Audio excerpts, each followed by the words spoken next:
Anyway, what was I saying about the war? The idea that we're just going to launch an attack on Canada and Americans are going to rally around the flag is the dumbest fucking thing I've ever heard in my life. We will go, there will be soldiers on the streets fighting against that. People do not want to hurt Canadians. Like, this is ridiculous.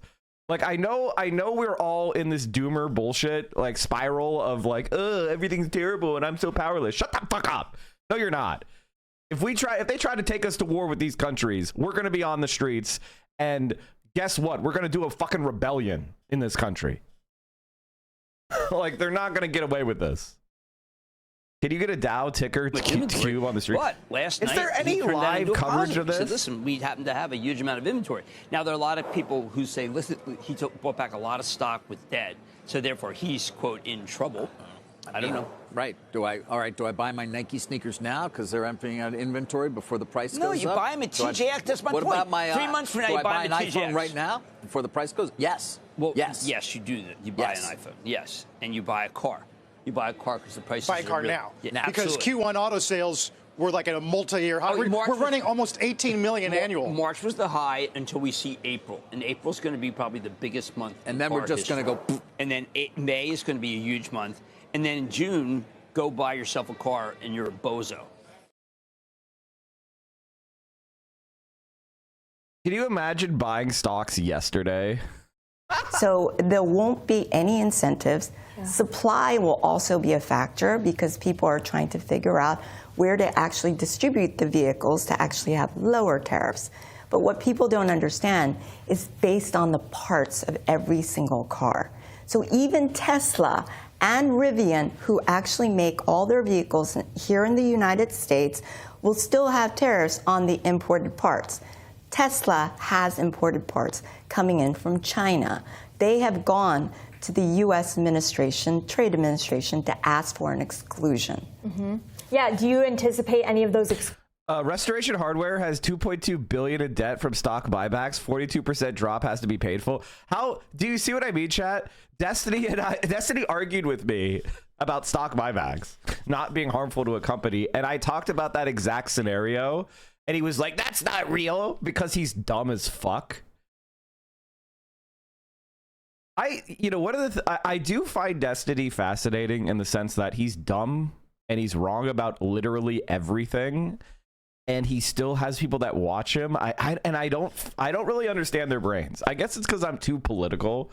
I'm not really a lolcow guy. So I don't really understand the attraction that people have for him. I don't really understand the like, oh, I want to watch this guy, abusing 19-year-old girls, and being bad at, being like mediocre at League of Legends, like and being stupid about every fucking political point he's ever made. Like, I don't really get it. Exclusions, any negotiations moving forward? Yes, there's negotiations all happening in the background. And that's like a week ago, most of the online comments of most socials here in the EU were Trump is so dumb for these tariffs, he doesn't know shit. But after the most recent tariffs announcement, here seems to be a shift with a lot of idiots posing he is right and this is reciprocal tariffs. I think the propaganda is what? The stock markets are crashing. Frightening part of this during the negotiations is some of the OEMs are basically saying there is one currently in chat praising Destiny for getting away with that. He didn't get away with it. Actually, he didn't get away with it. But his brain is the typical. He is the typical like Destiny fan. Like, there's no doubt about that. We're being told that JD Vance is in position. He's ready to be interviewed by our Lawrence Jones. Lawrence. Musk. Anyway, these supply the U.S. any vehicles. Now, what happens then? All right, we're fuck intelligence reporting. We're gonna go with Bloomberg.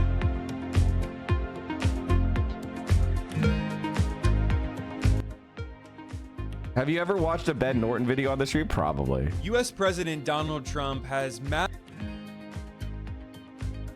I think the thing that's really important to understand about the tariffs with Donald Trump is that he's an idiot. He's a fucking idiot. It's not that tariffs don't work, per se. Tariffs are a strategy, right? And when deployed with a comprehensive industrial policy, which includes subsidization of key inputs, of a subsidization of things like infrastructure, of education and training of the workforce, upskilling your population with engineering and other technical skills, developing your, protecting infant industries and investing in moving up the value chain is something that has been accomplished a number of times in history, whether it was in China, whether it was in South Korea, whether it was in Japan, whether it was in Taiwan. Like, these kind of programs can work, right? It's not that tariffs in and of themselves are always wrong. The problem is that Donald Trump is cutting funding for education. He's cutting funding for infrastructure. He is cutting all the necessary elements of enhancing the U.S. domestic economy. He's contracting government spending while also raising taxes in the form of tariffs. So he's slowing down the economy of the United States while at the same time enacting ruinous tariffs all over the economy in a slapdash, and here's the important part, unpredictable way. So we're going to have a whole bunch of healthy firms suffer severe financial penalties, possible collapse, because they weren't able to anticipate these tariffs. Basically, Donald Trump set this tariff regime up to surprise as many American companies as possible. You think that's going to help them grow? You think these companies are going to grow when they were relying on a foreign source of, say, a part of a complex machine? Say you manufacture helicopters, right? And you have operated under this international trade regime of relatively low tariffs on the parts you import. And then the next day, those parts double in price. Do you think that's going to make your American manufacturing company better off? You were given no opportunity to anticipate. You were given no opportunity to relocate or find new partners or find, or reshore the manufacturing and sourcing of your part. Like, this is literally fucking stupid. Like, there's nothing more to it. He has fucked over America's economy. He has fucked over American manufacturing. He's destroying the economy. He's destroying the country. And I think a lot of people, here's the reality. It's going to take some time for it to trickle down and be felt, right? It's going to take some time for people to understand, oh, we're fucked. Everybody is still in delusional mode right now. Every single one of you are like, I'm going to be okay. You're not going to be okay. I'm actually worried about my bank failing.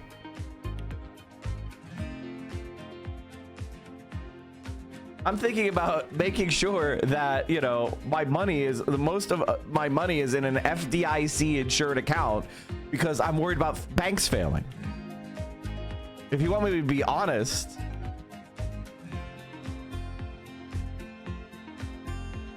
like, we are Wile E. Coyote right now.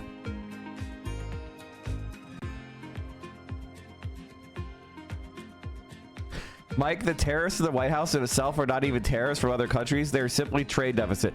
No, they set the rate of the tariffs based off of dumb shit data they don't even understand. They're dumb as fuck. They're stupid.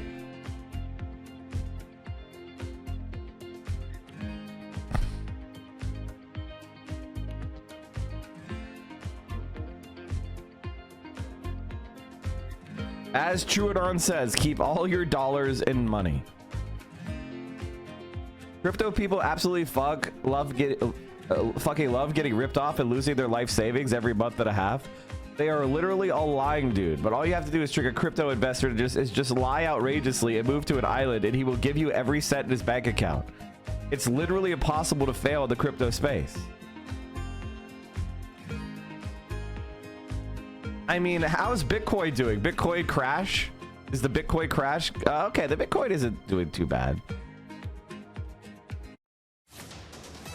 Markets, headlines, and breaking news 24 hours a day at Bloomberg.com, Bloomberg Television, and the Bloomberg Business app. This is a Bloomberg Business Flash. Bitcoin isn't down too much. It's only down 4%. Business Flash. Bad reaction all around, but the Russell 2000 kind of shows the worst of it right now. The index is smaller. Domestic companies, more domestic companies now in a bear. Go on my best friend Barry Spelden's podcast. I would love to go on there, but 6%. I'm a cringe guy on a supporter of AOC. Do we know if the 25% on Canada and Mexico are still on? Who fucking knows? That's a decline of 3.6%. The NASDAQ 100, 4.5% lower, down 882 points. This is the first time in my life where a president just caused a recession for no reason. This is the first time in my life where a president was just like, we're going to have a recession right now. It has fallen 2%, over 2%, and the 2-year yield is the lowest since people are like, presidents don't cause recessions. And Donald Trump was like, are you ready? Points. So again, only the 5th time when that has happened. The ISM employment index dipping to its lowest. So people are buying treasury bonds, chat. This is what this means. Across the board there, but short-term treasury bonds are up more, or the rates have been suppressed the most, meaning this is a recession indicator. This round of tariffs may bring the worst of both worlds.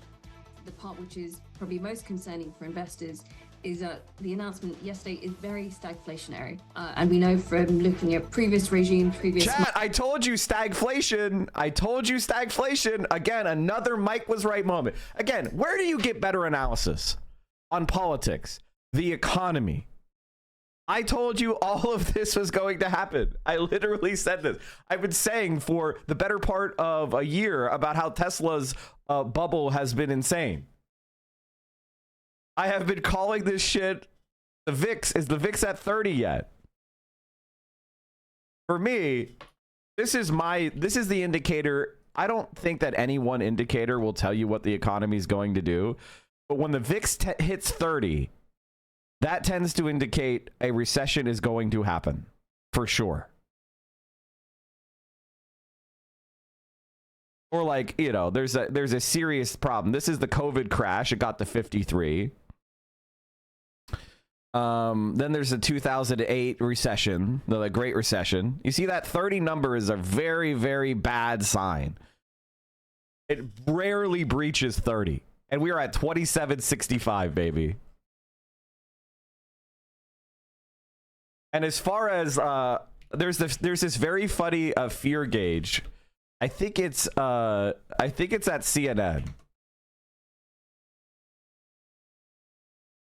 We're at extreme fear. Market momentum.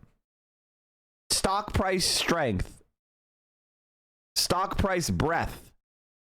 Put and call options. People are buying puts. Market volatility. Extreme fear. Safe haven demand. Extreme fear. Junk bond demand. Extreme fear. Every single measurement of the economy is now in extreme fear. When does it become a recession? When there are 2 quarters of negative GDP growth is the official definition of recession. We are now at 11.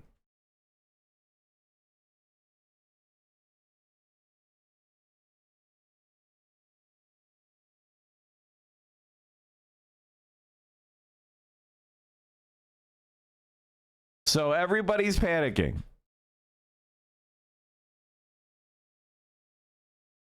Continue to follow the breaking news this morning, the reaction to the president's tariff announcement. Global stock markets falling and the world's biggest economies vowing retaliation. This in response to President Trump announcing an across-the-board tariff of 10% on all imports coming into the United States starting this weekend.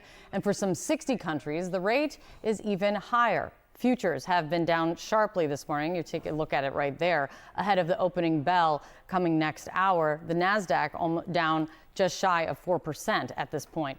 China hardest hit by the tariffs. Should I pull money out of my bank? Also, I'm getting a new apartment. How fucked am I? I've been waiting for this moment, chat. I've been waiting for this moment.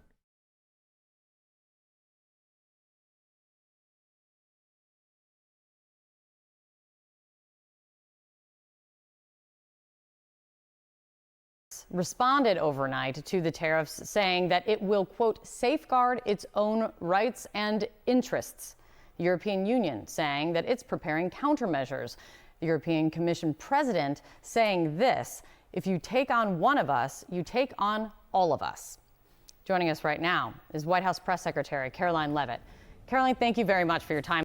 They're actually turning the Europeans. And here's the thing about American politics, which is an open secret. The Europeans are born servants to the Americans. Since 1945, every European leader, with very few exceptions, most of whom get a shot if they are an exception, live on their knees in front of America. They are our servants, our sycophants, our peasants. Cucked is the cap with a capital C. Euro cucks. Euro poors. If the Europeans are standing up to you, if the Europeans are breaking out of their cuck mentality, you know the president is a fucking loser. I mean, the only thing you have to do is exist, and the Europeans will be on their hands and knees kissing your feet. To piss off the Europeans is a world historic failure. That is funny. That is hilarious. Generations of European leaders have been like, America is the leader of the free world. And they're punting that. This morning, there's been a lot of reaction overnight since the announcement and since we all basically were asleep. I went to Chase Bank this morning. They would not let me take out any money. Go to your bank now and take it out quick.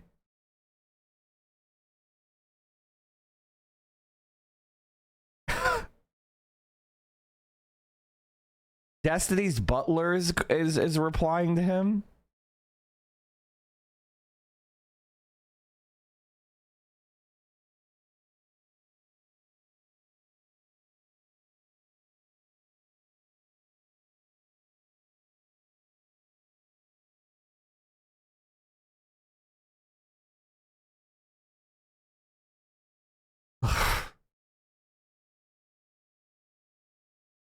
Meanwhile, in China,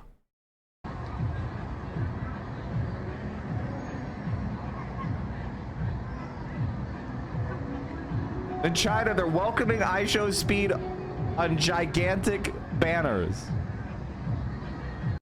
iShow Speed, American diplomat.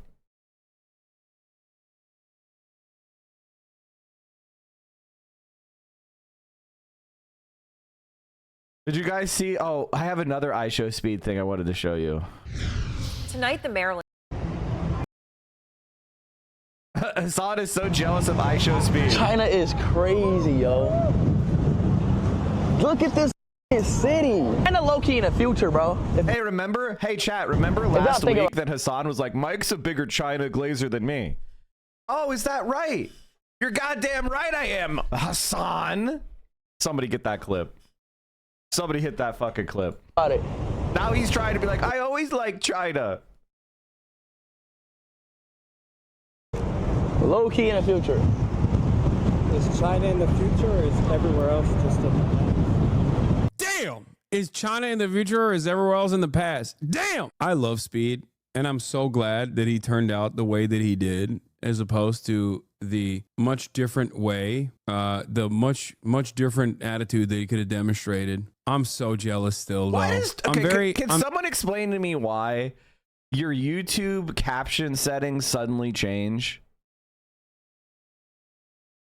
Like, I would never change my captions to look like this. And then they just suddenly change for no fucking reason.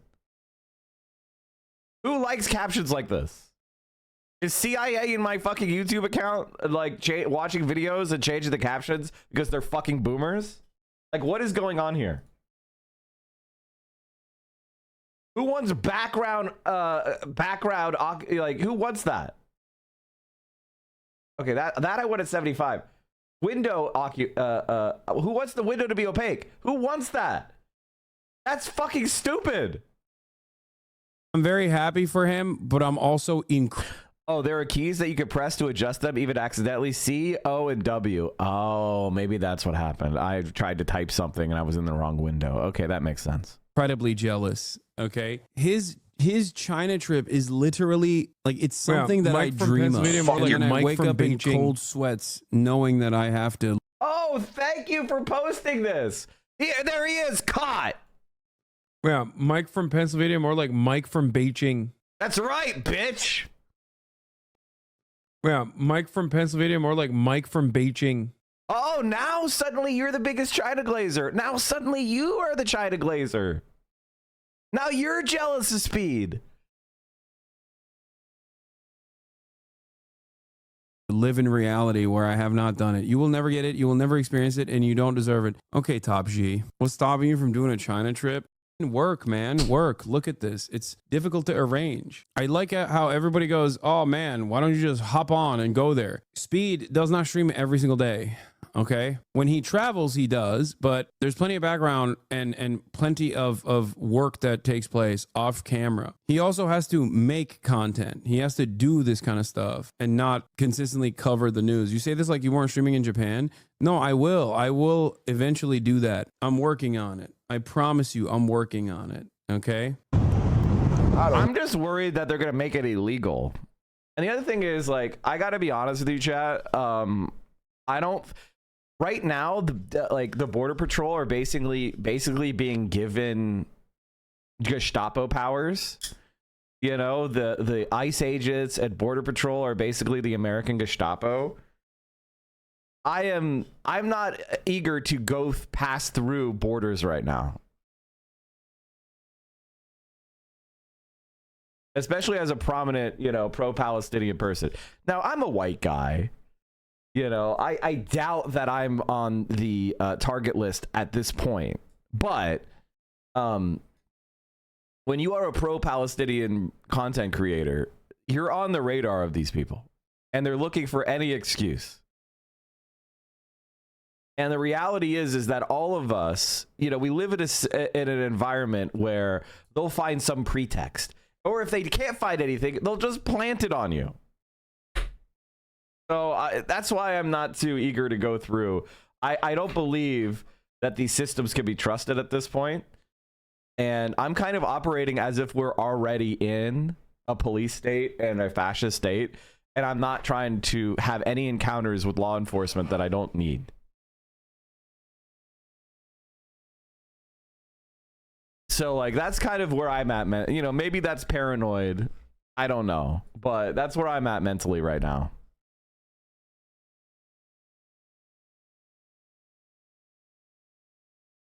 And, like, the other thing is, you know, we're going to get to this event. We're going to get to this in a bit. But apparently the H3 podcast did, like, a massive stalkerish rant on me for, like, an hour. Because I ratioed AB, because AB got trolled by a Destiny clipper, a stalker account that clips Destiny. AB got baited into attacking me, right? And I replied to him, and he got ratioed by my reply. And then then I asked him why he doesn't have anything to say to his boss, who is like a supporter of genocide. So apparently it caused him to have like a meltdown. I mean, that wasn't ever my goal, but apparently it really hurt. And then he was like, I can't believe a white guy pretends to care more about the Middle East than I do. And it's like, he did this weird id-pull shit where it's like a white man is telling a Lebanese man that he cares more. And it's like, I'm not using my whiteness as a reason that you should believe me, man. I just do care more than you. I do care more than you. And you are supporting a genocidal content creator. You guys do work for a pro-genocide content creator who's going out of his way trying to attack the most prominent pro-Palestinian people in this live streaming space. That's the space you occupy, man. That's your job. You're a live streamer. That's just what your work is. Your work now is attacking the most prominent pro-Palestinian live streamers. That's it. That's you. That's not me. And by the way, does anybody fall for this racist bullshit? This lib idpull? Oh, you can't believe him. He's a white man. Why does he care about Gazans? Like, what? Why does he care about Palestine? I don't give a shit what race I am. I'm going to be standing up against genocide. I don't have to be Jewish to care about the Holocaust. I don't have to be Armenian to care about the Armenian genocide. Like, what the fuck are you talking about? It's like the idea that you need to be some sort of, you have to be a Tutsi to care about the Rwandan genocide, guys. Like, what kind of disgusting fucking world do you live in where white people are just not allowed to care or not supposed to care if any member of a minority group disagrees with me?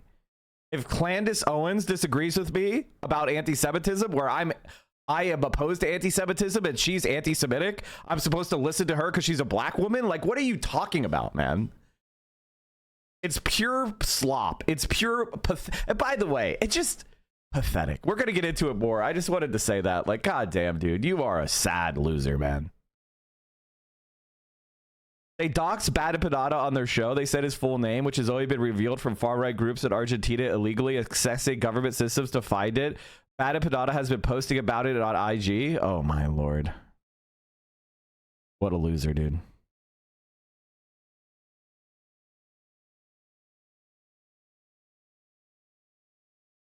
Bad faith people like AB just do this shit on people who don't know enough to answer back. So disgusting. The idea that you think Mike's white is going to shut me up is hilarious. It's actually hilarious. First of all, you don't know my racial background. What, do you have a 23andMe? Do you have a 23andMe? Do you know my full racial background? Do you know everyone I'm related to? Do you know my brothers-in-laws and sisters-in-law? Do you know my family tree? Like, what are you talking about? What the fuck are you talking about, AB? Like, what do you mean? Mike, yes, you have friends that died in Gaza, but you are not white. You are not Gazan yourself, so you're not allowed to be mad about it. What the fuck are you talking about, Beverly Hills guy?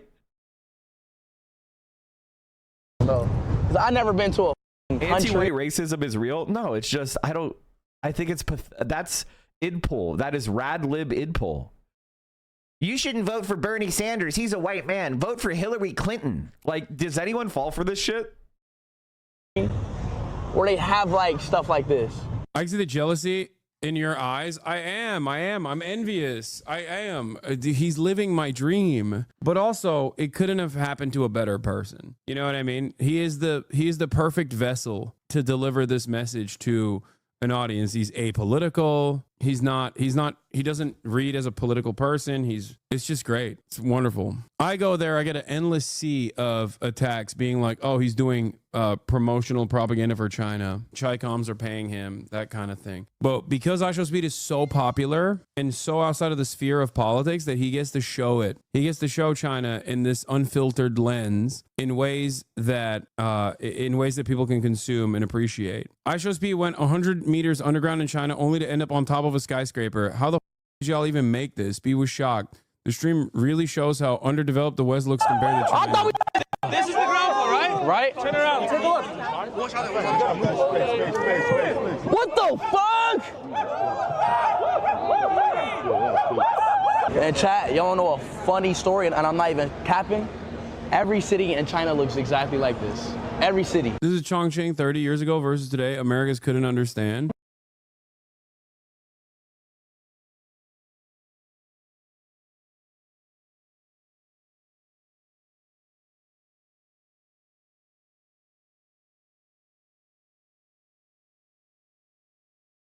Dude, 30 years, dude.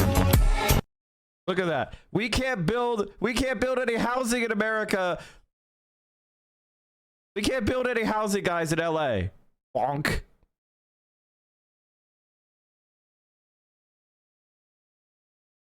No, dude, you need to make sure that your landlord gets to charge you $6,000 a month for a 3-bedroom apartment. That's the only way you could do it. You have to do that for decades before they can build one apartment building.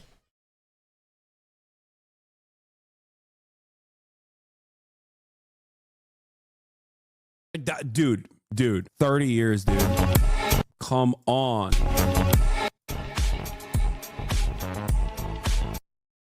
Notice they have trades. Notice they have infrastructure. Notice they can build.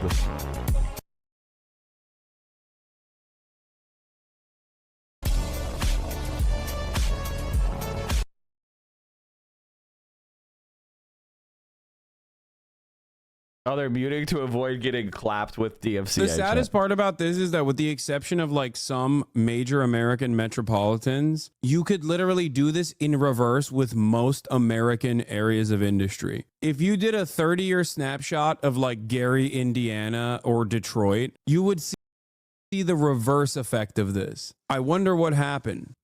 What, a friend of the show, Victor Berger, did a pilot. Let me see if I can find this. Victor Berger pilot of Bethlehem, Pennsylvania. Now this show didn't get picked up. Go ahead. Ask the. What are the walls going to be made out of? So cute. I'll tell you what it's going to be made of. It's going to be made of hardened concrete, and it's going to be made out of rebar and steel. Concrete, rebar, steel. Going to put a lot of workers, a lot of steel workers back to work. We're going to bring our jobs back to our country.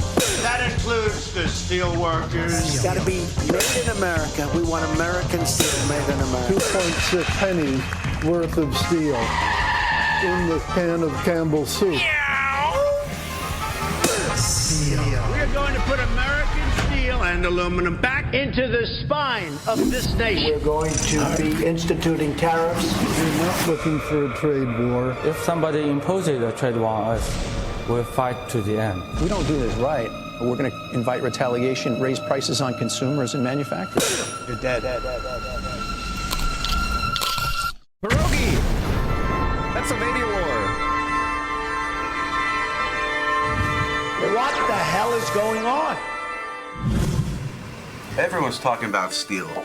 Steel, is it coming back? According to Mr. Trump, it is.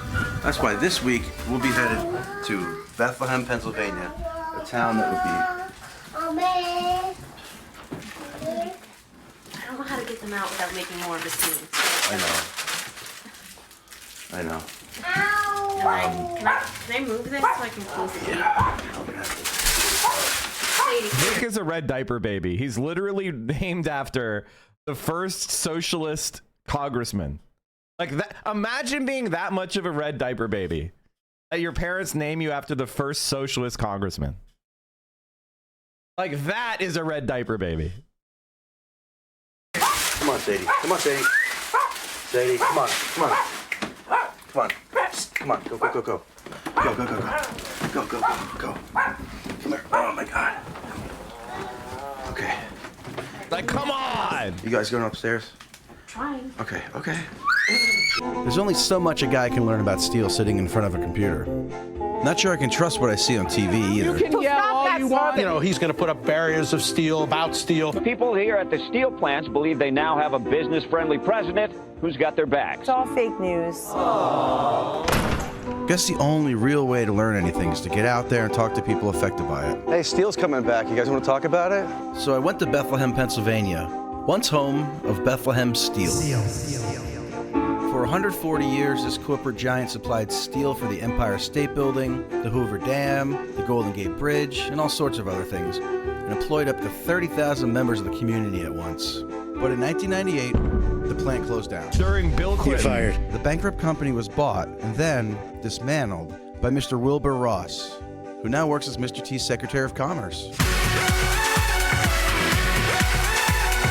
The factory grounds were completely abandoned until 2009. In went the Sands Casino, hotel, and restaurants, sitting amid the rusted ruins of the once mighty Bethlehem Steel. If steel's coming back, I This wonder is what's real. The steel mill that built the Empire State Building and the Golden Gate Bridge is now a casino in the middle of the ruins of American industrial might. It's almost too perfect. It's almost too perfect. We no longer do it. Everything America does is now a casino or a scam. We can't build anything. We don't produce anything. It's actually insane. What's going to happen around here? Wonder if I can get to the bottom of it. Maybe I'll even meet a real-life steelworker. And when we'll see. Bethlehem Steel failed, they just left the industrial ruin. So I want you to imagine a steel mill site from 100 years ago, continuously operated till 1998.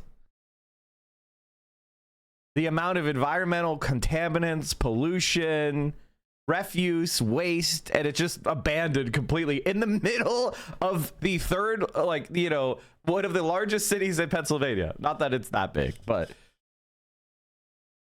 like this is what Pennsylvania is like. This is why Pennsylvania voted for Trump twice. By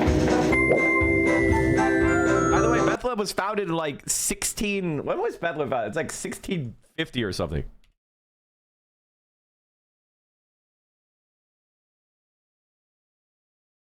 Okay, 1741. But that's the first Moravian settlers were there earlier than that. I think that's when they officially named the town. I found out that Bethlehem has a university in town. You know, I figure what better place to learn about steel than a university, sitting down with a professor who's an expert on things. I bet he'll know when these steel jobs are in 1741, but it was founded coming back. Those jobs aren't coming back.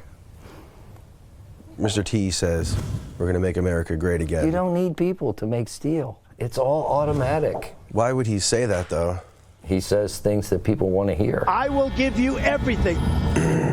Soon after they shut down the plant, they dreamed up this idea of rebuilding the whole site. People come in from New York, and they go to the casino, they go to Emerald's restaurants, I guess. Emerald has restaurants here? He's been building restaurants for the Sands. Have you spoken with him at all? No.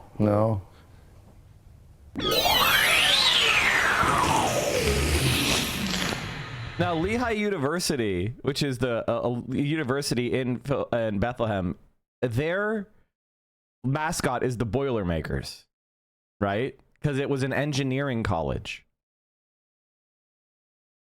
Like, you can literally see that the United States is just a rotting corpse. And we're living in the bones. And we imagine ourselves the giant.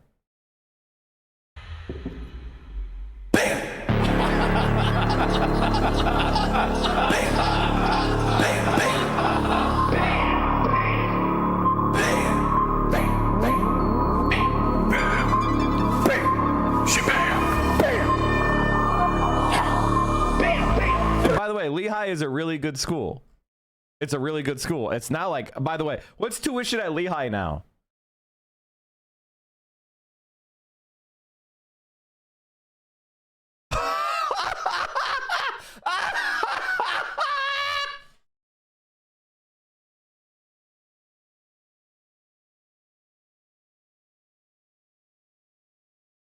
$62,000 a year.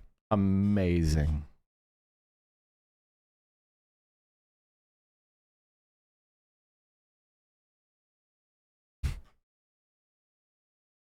Why is America failing, chat? Major difference here is not like America was not unimaginably wealthy or grew its wealth in the past 30 years. They did. They kept. Is $65,000 a year low or high for undergrad?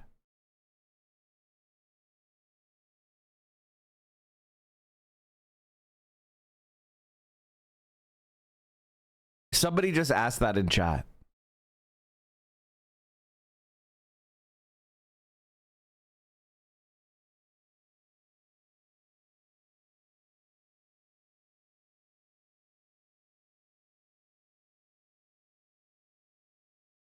I'm in shock. I'm in shock. Growing their wealth. America just kept growing its wealth. Consider they may not be American. What country in the world charges $300,000 for an undergrad degree? What country in the world charges $300,000 for an undergraduate degree? What country in the world charges $300,000 for an undergraduate degree?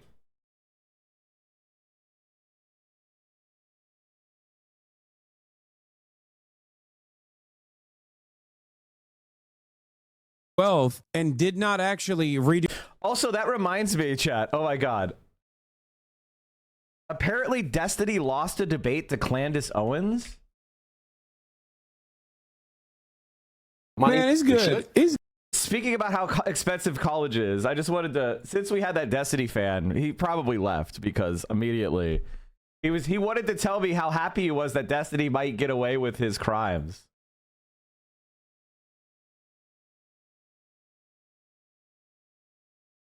Oh, damn. I guess I didn't like it. Oh, wait. Maybe I did like it? Hold on. Fuck, I don't have it. There was like a hugely viral video. I didn't even like it. I saw it while scrolling. Somebody find it to me on TikTok. But basically, it's Destiny debating Candace Owens. And she said that her mom was like, she was really poor and she had, you know, she had to borrow money to go to college. And Destiny's like, why did you have to borrow money to go to college? And she's like, because I was poor. Destiny thinks that if you're poor, college is just free for everyone. Now, if you listen to that, you're like, wait a minute, what? Destiny comes from a rich family of gusanos who fled Cuba during the revolution. They had a slave plantation. They had a sugar plantation that they had to flee the Cuban revolution. They brought a lot of stolen money, you know, money they stole from the Cuban people when they moved to Nebraska. And he went to private schools growing up. Every single person that I went to school with is not using the degrees that they paid for. What did you Don't give me anything else, fucking link. What the fuck are you doing?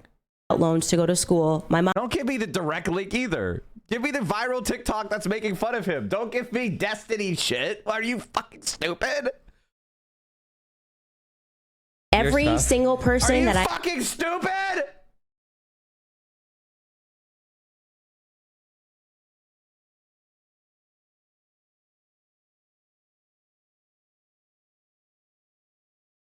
Why the fuck would you link Destiny links in my chat? Are you fucking stupid?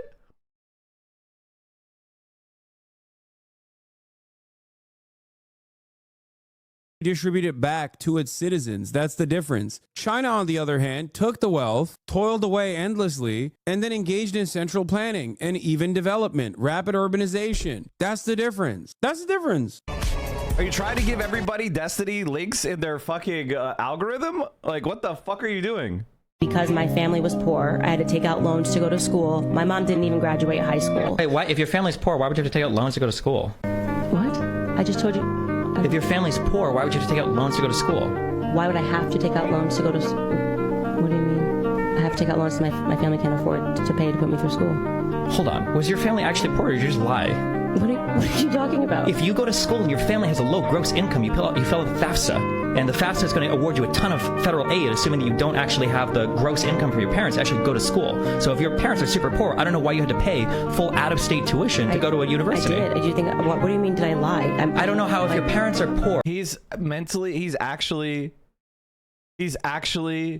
a moron. Like, this is the thing about Destiny. He's a moron. He's an absolute moron. By the way, Destiny fans. He's so stupid. He thinks that if you fill out a FAFSA, it pays for your school.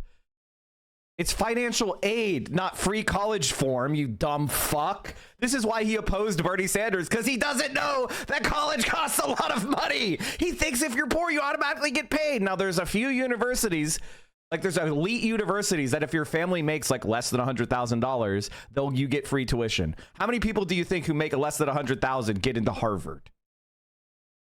The vast majority of people who get into Harvard come from very wealthy families, at least upper middle class, because it's very hard to like get into Harvard without literally knowing how to play the admissions game. And poor people don't know how to play the admissions game. They're not going to Princeton Review and getting, you know, individual one-on-one tutoring on how to take the SAT. They're not, you know, their parents aren't driving them around to 8 extracurriculars. Like, what? They're not going to a suburban school with 18 different AP classes, you fucking dumbass piece of shit. Pell Grants and federal student aid is like 10%, 20% of the cost of tuition. Unless you have a full scholarship, you are going to debt massively. He doesn't know this. This is basic reality. Poor, if they have a low gross income, how do you not qualify for the FAFSA? Okay, well, I'm telling you the truth, so I don't know what to say. I don't know, like, if you're trying to shame me for not doing things right. I'm not trying to shame you. The background doesn't make any sense. I'm not saving anything. What is your point in saying, am I But lying? it's like talking to somebody whose parents paid their tuition. By the way, Destiny's rich, but he still did. He dropped out of college anyway. His family was rich and they were paying for him to go to school, and he dropped out anyway. He went to private schools growing up. And here's how you know, chat. I went to public schools and I know how the world works. He went to private schools and he didn't know that you could borrow against your stocks. This is the thing about Destiny. He's dumber than fucking dirt. People want to promote this guy as the voice of liberals. I mean, I kind of want them to because he's a sex criminal who's a dumb fuck. And anything to discredit that movement is good.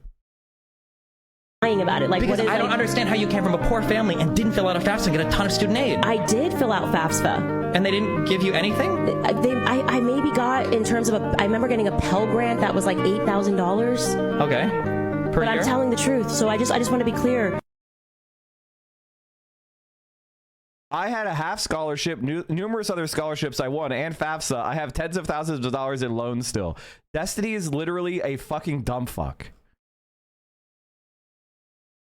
FAFSA is still loans. You get grants and subsidized loans, but it's still loans you have to pay back. How does... I mean, like, anybody who's normal knows this. Like, this is how dumb Destiny is. And he tried to accuse her of lying about being poor because she said she had to borrow money to go to college. He thinks college is free for poor people.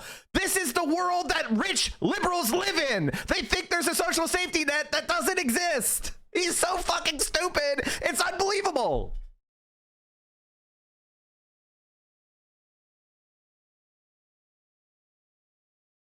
He's just asking why she had to take out personal loans to the bank. The way they try to like drift. Destiny has no idea how fast. Oh my god, he's getting owned. So the reason why I was getting mad is the Anything Else podcast is this sex criminals podcast. That's why I was getting mad. I don't want you guys to get linked to this fucking shit. I don't want you to have it in your algorithm. That's why I was getting annoyed. Many people made fun of him for this. We don't need to link his dumbass. Even poor families have to take out student loans that FAFSA doesn't cover. Wow, he really doesn't understand. Destiny has no idea how FAFSA works. The amount of people thinking FAFSA covers everything is shocking. He is a contrarian. He attacks everything, meaning he's not a contrarian. He's stupid. Okay, let's get back to the stock market crashing. Oh my god, we're at 9?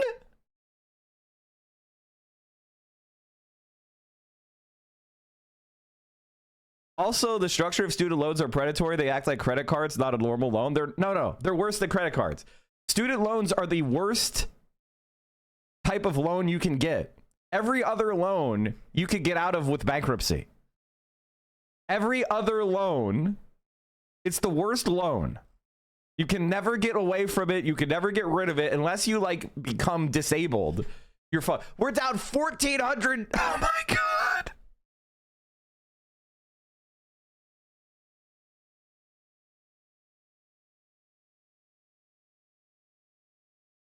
Come to Brazil, chat.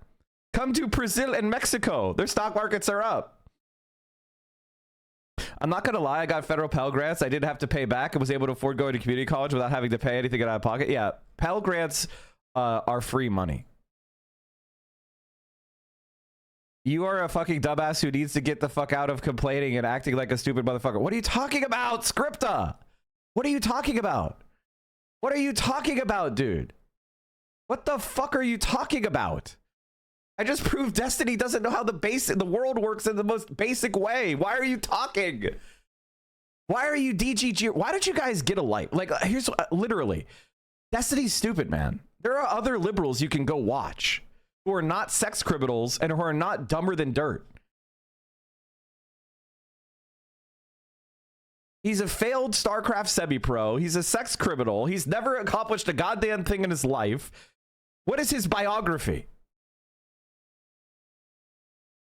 His biggest video is attacking Pokimane, and then it turned out that she was the innocent victim. Like, this is like, what are you doing?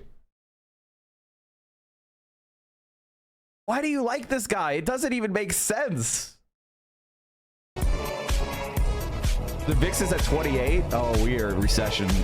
It's just crazy to think that like it's crazy to act like this is not insanely impressive. You know what I mean? Like shit that was considered a ghost city and dunked on and made fun of by Western media in perpetuity. Oh, is this making fun of him not knowing about stock AOC buybacks? is economically illiterate because she said that the money spent on stock buybacks should be spent on labor. So you're a fan of that guy. It's fine to not know things that rich people do. But when somebody who's educated in politics and public policy comes and says, hey, AOC's right about stock buybacks being abused. AOC's right that we shouldn't allow this. It's a public policy change that was made by Ronald Reagan. And we should go back to when companies were not allowed to manipulate the price of their own stock and corporations were focused on long-term sustainability as a business rather than short-term fluctuations in the underlying shares of their stock. And we should go back to making executives get paid compensation that gets taxed rather than tax advantage securities, so that the wealthy people in this country pay their fair share, and that income and wealth inequality doesn't skyrocket, and we end up with oligarchs like Jeff Bezos and Elon Musk who get to tell us how our societies run because they buy off our politicians with billions of dollars of campaign finance contributions and super PAC money. That's the politics that we believe in here. And my problem with Destiny was always he's stupid politically. The fact that he's also a sex criminal is just icing on the cake. It's the cherry on top of why you shouldn't listen to that guy. If you're not wise enough to understand that his arguments are piss poor, at least have the moral compass to understand he's a piece of garbage. At least have the moral sense that him taking advantage of teenagers and sending porn that he secretly recorded of people without I have one suggestion for you, person who uploaded this. You need to give me more. You need to have tags that are not just me. You need to get into other algorithms. Like you are really nerfing yourself. Take this from me, a person who has put Hasanabi in my title, 30% of my days. I do that because I get into Hasanabi's audience's algorithm because I know they're going to be interested in my content, and Hassan and I are friends, so he doesn't care. So I use Hassan's name so that people who I know like left-wing politics find my channel. And I do the same, and I'll do the same thing with Denims and Caroline, and we all do it for each other. Like it's called helping build the algorithm so that the people that want to see your content can find you. I'm talking about Destiny. I'm talking about issues. You're not taking advantage of the tagging system. You're not really taking advantage of the algorithm. And like, I think this is a strong video, but I'm suggesting that you're doing really good on the edits. You just need to do a little bit better at, making sure it gets promoted to the right people. Just a suggestion. Now is like a city that puts many Western capitals to shame, because this kind of wealth transfer has That's how I found you. LOL. You just literally just describe what happened to me. Yeah, of course. It's an intentional. Sometimes people get. That's why people attack me for it. That's why people are like, I can't believe Mike puts Hassan in his title. Hassan likes it when people just literally make edits of his content and post it under their own accounts that they own and make hundreds of thousands of dollars. Do you think he would care that I do it and make my own content? Do you think he cares that I use him to grow myself? He loves it. He supports it. It's very weird when people are like, I can't believe Mike is putting Hassan in his title. I can't believe he's doing the thing that Hassan wants him to do. I can't believe Mike is defending Hassan and growing his channel. He should be quiet about all the attacks Hassan does, like all of Hassan's fake friends. What the fuck are you talking about, dumbass? Like, come on, man. The reason why people yell at me for it is because it works. Now, but I want to say this. It's not enough. If you start your own political stream and you put Hasanabi in your title, you'll be doing better than if you didn't. But it's not going to make you grow. You actually have to be able to deliver entertaining, informative, prescient content. You have to build a community. You have to be normal for an extended period of time. Normal being very widely, there's a wide range of normal. It's Twitch but at least you have to at least not do something so unhinged, right? And you have to be able to withstand the attacks you're going to get, even from people that are supposedly on your side. That's the thing that always hurts the most. I can fight enemies all day. The thing that will bother me is when I get attacked by people I've helped, when I get attacked by people that I have defended, when I get attacked by people who I have bent over backwards for. That's the ones that hurt, right? It's, enemies attacking me will never bother me. Betrayal is what hurts. place in many countries. India is another example of this. But the reason why you can't make this exact same comparison with I didn't know what the VIX was. Check the all-time chart, saw the timing of the spikes, and learned real fast. It's a measurement of volatility, which means volatility just means price change rate. So when prices are changing fast, that usually means crashes or huge bubble spikes. Because when the markets move very big, that's a sign that there's some sort of underlying error that has been uncovered, right? Like when the markets are all, when a bunch of people all make the same mistake and then that mistake is then realized, then you see big moves. That's why recessions happen. India is because India versus China, when you look at it, were both subjected to colonial exploit, but one was developed by a consistent, ideologically minded socialist movement that, to a certain degree, even though there were ups and downs, maintained. I just woke up. Is the market actually crashing for real? Since you asked nicely, Chatter, do you consider they down 1,400 points to be a crash? Do you consider to being down 3.5% or 4% or 5% to be a crash? Do you think extreme fear driving the market is a crash? Is the stock market being extreme fear in every metric? Is China going to become the winner in all of this? China has some important structural problems that they need to address. The first the number one thing that China needs to address is fertility rates. Now, this is a problem that is affecting all of the developed world, right? So if China can get itself back up to close to replacement rate fertility, then China will be the world superpower, probably for a millennia. But if they go the way of South Korea, if they go the way of Japan, if they go the way of Italy, if they have like a crashing population and they can't adjust, then they're going to be in trouble. Long-term interest in genuinely improving the material conditions of as many of its. Doesn't the rate of automation, the manufacturing, the Chinese economy offset this issue? Human beings are the source of all profit. Human beings are what make countries powerful. Human beings are the ultimate strength of a nation. So if your population is decreasing, no matter what else you do, you are declining. People are the source of all value. That's why America is the most powerful country in the Western world, because we have the largest population.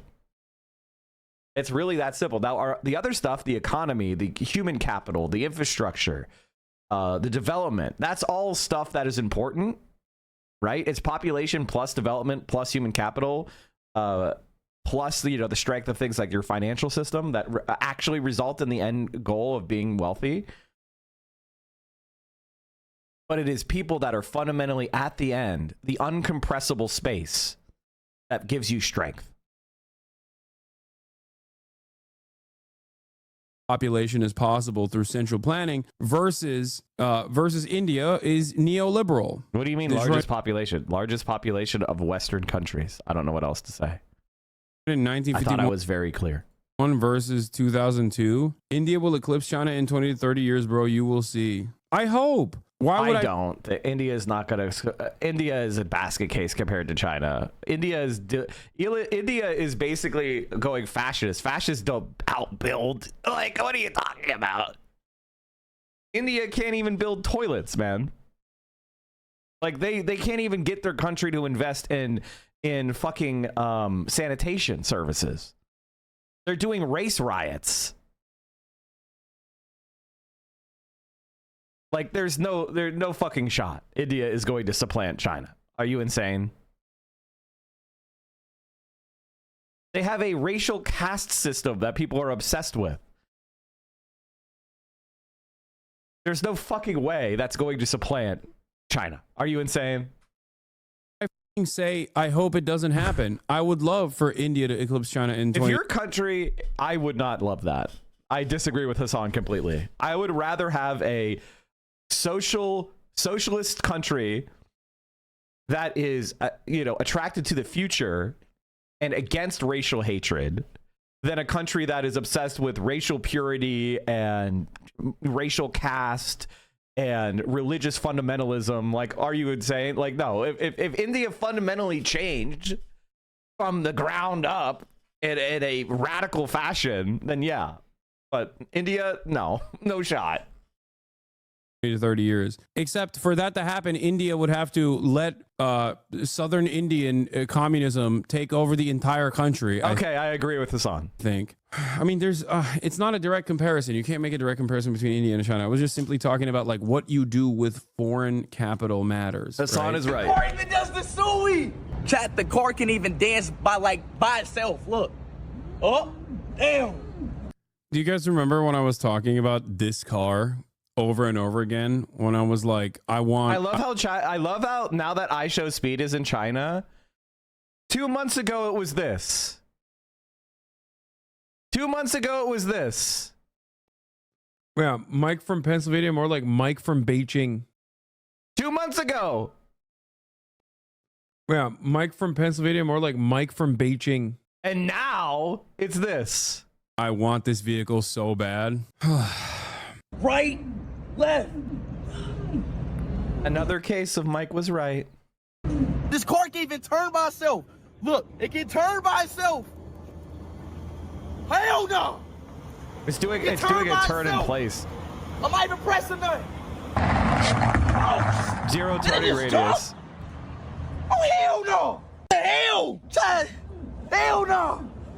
These cars in China crazy. That's bro. Me when I'm in China. Well. I'll make that thing China rock. EV cars last like a year tops. Okay, bud. Everyone hates their life and has no freedom. The West literally described perfectly. Compared to that, kids seeing China are like seeing actual economic freedom, prosperity, and people with happy lives were cooked. Yeah. Glenn Greenwald responds to Bricks Info and says, China hasn't fought a war since 1979, and that was a 1 month border conflict. Amazing what a country can build and achieve when it's not draining its Guys, resources. don't you feel so free now that you got to vote for Kamala Harris or Donald Trump? Don't you feel free? Sure, there's homeless people all out on the streets, which are potholed and full of trash, and nobody's built anything of note in this country in 40 fucking years. But hey, don't you feel free knowing you have the choice of Kamala Harris, genocidal Zionist, or Donald Trump, genocidal Zionist? Can't you feel the freedom?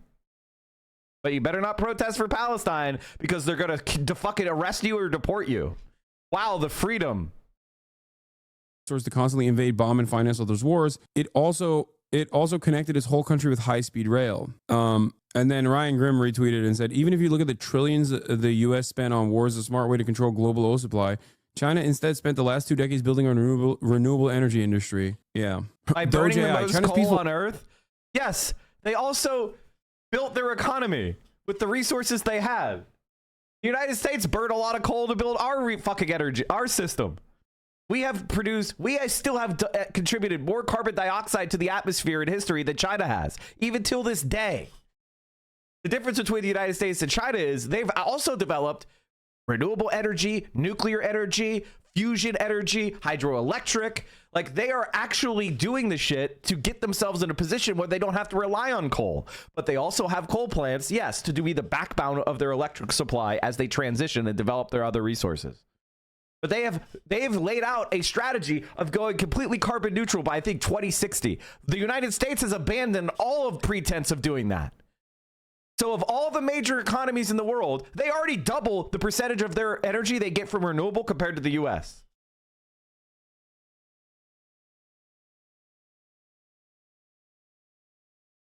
Like, they're already doing it. I think they're at 11% and the US is at 6%. Oh, I'm wrong. They're way more than that.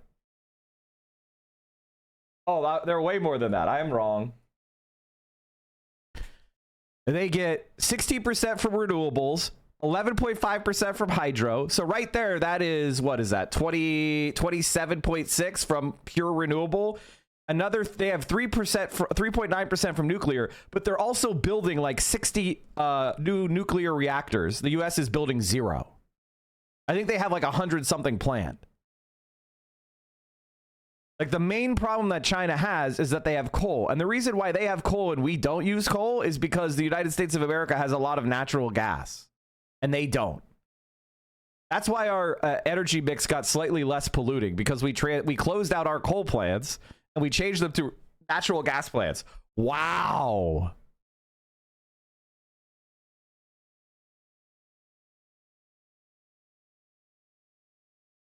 Two months ago. Yeah, Mike from Pennsylvania, more like Mike from Beijing. And now it's this. I want this vehicle so bad. Right, left. Another case of Mike was right. Perfect clip. Way to go, chatter. Way to go, chatter.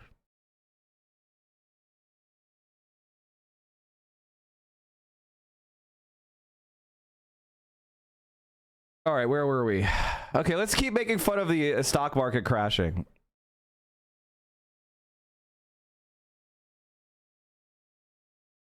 Where the fuck? I had a thing playing and everything.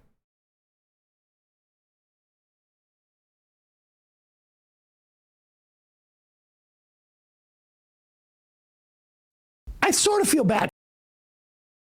I sort of feel bad. Son of a bitch. Mike from Beijing. The rise of let me myth built on look stolen for my tech, forced video. labor, and Oh, predatory this loans, plays. not efficiency. Westerners, when talking about China, will literally make it seem like Chinese development came at the heels of things that we did in our history, but worse. It's just pure cope. And it's understandable. It's understandable to cope like this. You are so comfortable with the dominance of Western empire.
Just go in there, suck off Donald Trump, and tell him to fire all the national security advisors and the neocons? Markets, headlines, and breaking news 24 hours a day at Bloomberg.com. Laura Loomer met with Trump at the Oval Office to discuss her plan to purge the National Security Council. Worth noting, her main grievances against her key target is that he's Chinese and American, and his wife prosecuted January 6ers.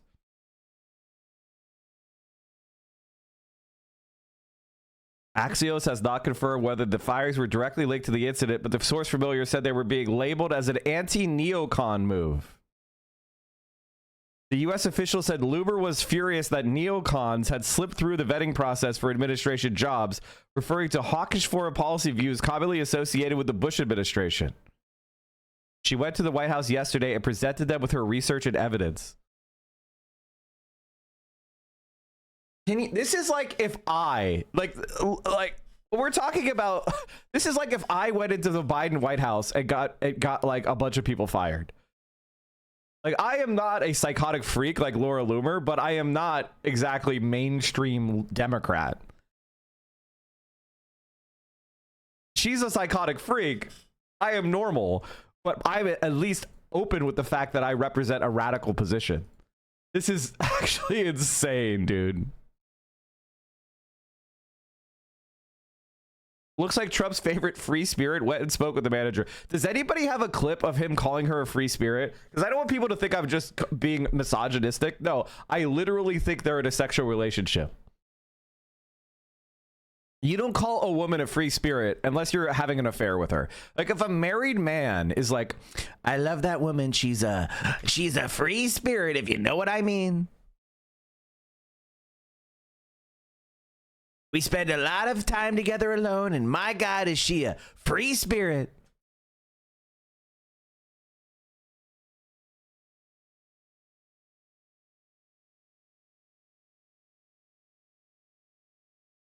I just figured out what these fake tariff rates come from. They didn't actually calculate tariff rates and non-tariff barriers as they said they did. Instead, for every country, they just took our trade deficit with that country and divided it by that country's exports to us. So if we have a 17.9 billion trade deficit with Indonesia, it exports to us 28 billion. 17.9 divided by 28 equals 64%, which Trump claims is a tariff rate Indonesia charges us. What extraordinary nonsense this is. Bloomberg Business Flash. All right, remember? thanks. Oh, fudge. Yes. Right. From Christmas Story. Did you guys ever watch Battlestar Galactica, the remake? Nerd alert. Nope. Wow. Okay, great. Where are you going with this? I saw the original. Well, they had it was frack. Was the curse word. I see. Yes, guys, I like board games, Catan, and Battlestar Galactica. You're welcome. Okay. John Tucker, thanks a lot. Alex Taylor alongside Paul Sweeney. I'm getting some fist bumps in the control room, so, I mean, there's something there. All right, if there's one column you read in the morning and you only have time for one, the one you got to read is by John Authors. Okay, we're not listening to that right now. Chat, look at this new bridge in China.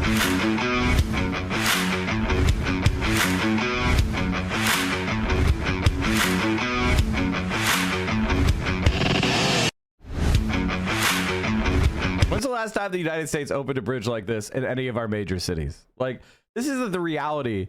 We had the Francis Scott Key Bridge in Baltimore collapse because it was hit by a container ship, and it's still sitting there. Just no one's working on it.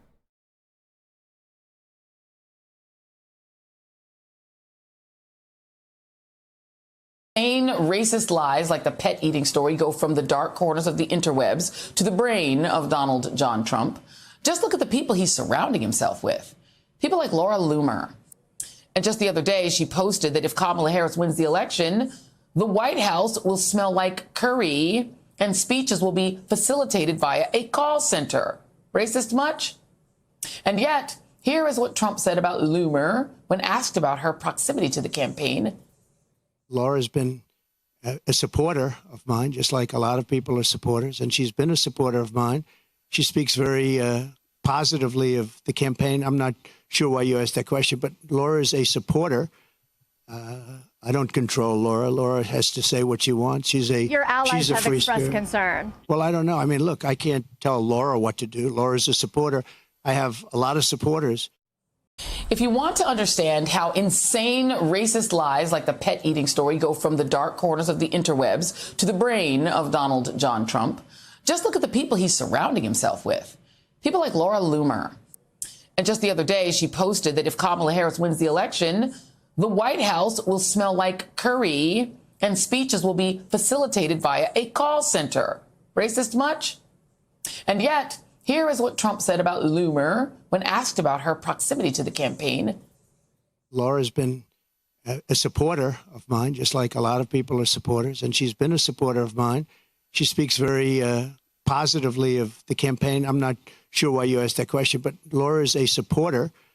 I don't control Laura. Laura has to say what she wants. Your allies she's a have free expressed spirit. concern. Well, I don't know. I mean, look, I can't tell Laura what to do. Laura's a supporter. I have a lot of supporters. If you want to understand how insane EU is looking to stop buying U.S. weapons. Yeah, I saw that. Meanwhile, this is the United States of America. The rest of the... Welcome back on this somber and solemn anniversary. In just weeks, the rest of the Key Bridge will be demolished, and 3 years from now, the hope is the new bridge will be almost complete. Here's a look at where we're going. The last time construction began on the Francis Scott Key Bridge was in 1972. The original steel truss design spanned 1,209 feet across the Patapsco River and formed the final link in the Beltway. Soon, a new bridge will rise in its place, this time with cables, with 230 feet of clearance, almost double the height and twice as long as the Federal Channel. The space between the main supports would fit 4.5 football fields. That conforms to modern safety standards, reducing the chance of another crash and collapse. The vessels that are crossing under these bridges are much bigger than they were when the bridges were constructed. What made the Key Bridge so vulnerable? You could think about the piers of the bridge as being a little bit like the legs of a table, right? And if you take out those legs, one side of them, that table's going to come down. A new report by engineers at Johns Hopkins University finds bridges across the country are susceptible to a catastrophic collision, many likely to be hit within our lifetimes. And the Key Bridge would have been in the top 10 most vulnerable in the country. We have, for a long time, underestimated the risk to existing bridges around the United States. And in fact, what we saw with the Key Bridge was not an aberration. It was consistent with historical precedent. A CBS News investigation found fewer than half of the nation's bridges have functional pier protection. Some older bridges, like the nearby Delaware Memorial Bridge, are getting retrofitted. That price tag is more than $90 million. But how expensive can it be to add extra protections to some of these older bridges? Well, I can tell you it's a lot less expensive than a new bridge. The replacement Key Bridge will cost close to $2 billion. In December, Congress agreed to fully fund it after months of debate. Money recovered from the Dolly's owners is supposed to help repay it. We have been there for other states during their times of need, and we really hope every state represented in the Senate will be with us right now. How do we bring back a sense of normalcy while maintaining respect for those that were impacted? Dory Murphy is the Chief of Emergency Management for the U.S. Army Corps of Engineers, which recently issued permits for the new bridge. 1 year after, we're already moving forward with the replacements. I think that's a huge milestone. I think going into the 1 year anniversary, just remembering how fragile life is, how fragile infrastructure is. Many here could never imagine Baltimore without the Key Bridge, and the tragedy left a hole in the fabric of communities surrounding the Patapsco. Their hearts also heavy from the loss of the 6 men who died. It's sad. It's pretty sad. It seems like every time I think about this, it's like I'm about to cry. Construction will begin in the fall. The old supports will be removed, and the new bridge is expected to open in 2028. Long a site of inspiration, as this spot was for Francis Scott Key himself when he wrote the Star-Spangled Banner after seeing the American flag rise over Fort McHenry. Bigger, stronger, a symbol of Baltimore's resilience. And more pathetic.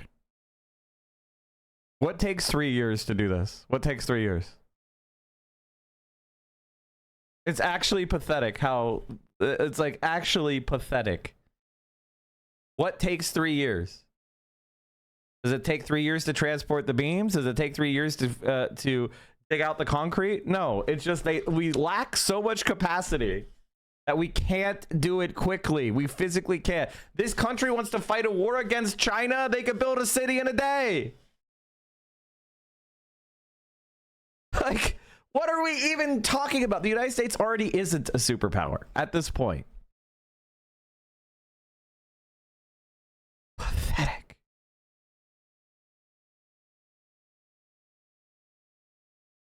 Out of respect for President Trump and the privacy of the Oval Office, I'm not going to decline on divulging any details about my Oval Office meeting with President Trump. It was an honor to meet with President Trump and present him my research findings. I will continue working hard to support his agenda, and I will continue reiterating the importance of a strong vetting for the sake of protecting the president and our national security. She doesn't want to give any details.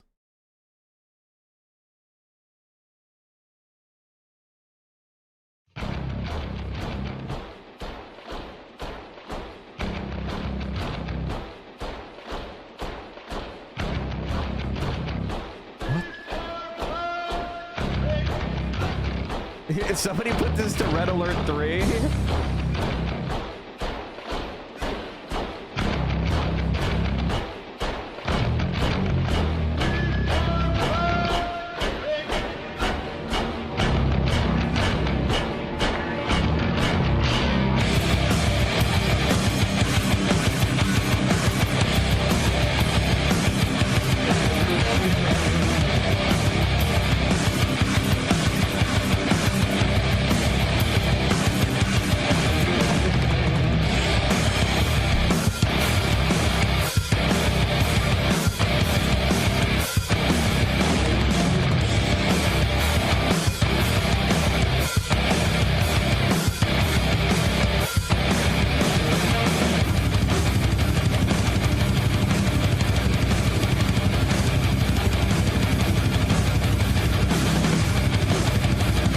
Military drill is that it's cheap. Now, this is not. So China has the drill, has the discipline, but they also have the self-propelled artillery, the tanks, the rockets, the drones, the planes, the bombs, the artillery shells, the soldiers, the rifles, and the means to produce them at a rate that far exceeds the United States.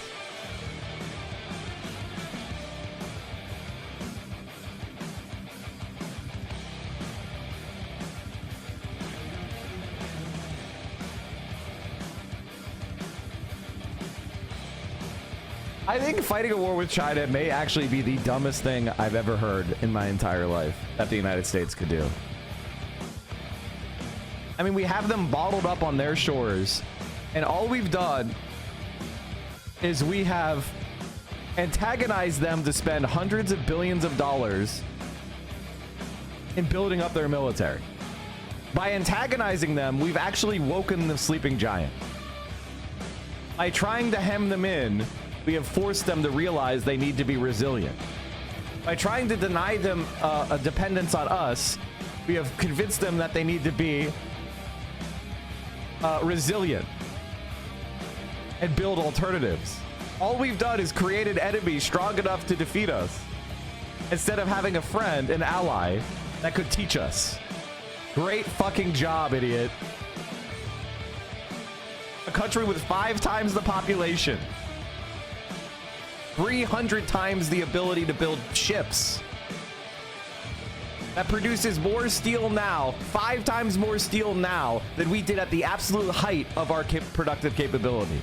They used more concrete in the last 3 years than the United States has ever used in its entire history.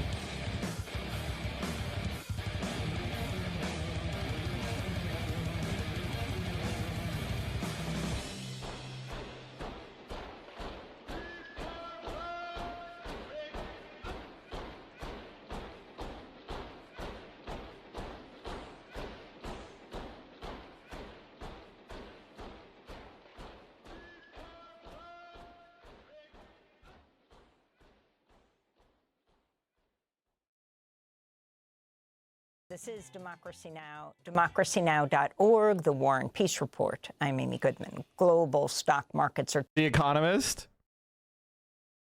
China has a big, beautiful opportunity. Xi Jinping's paranoid nationalism used to seem like dystopian hyperbole. Now that Donald Trump is committing such wanton self-harm and general destruction, it looks ahead of its time. So in other words, the centrists are saying, oh, it looks like the lefties were right again. Whoops.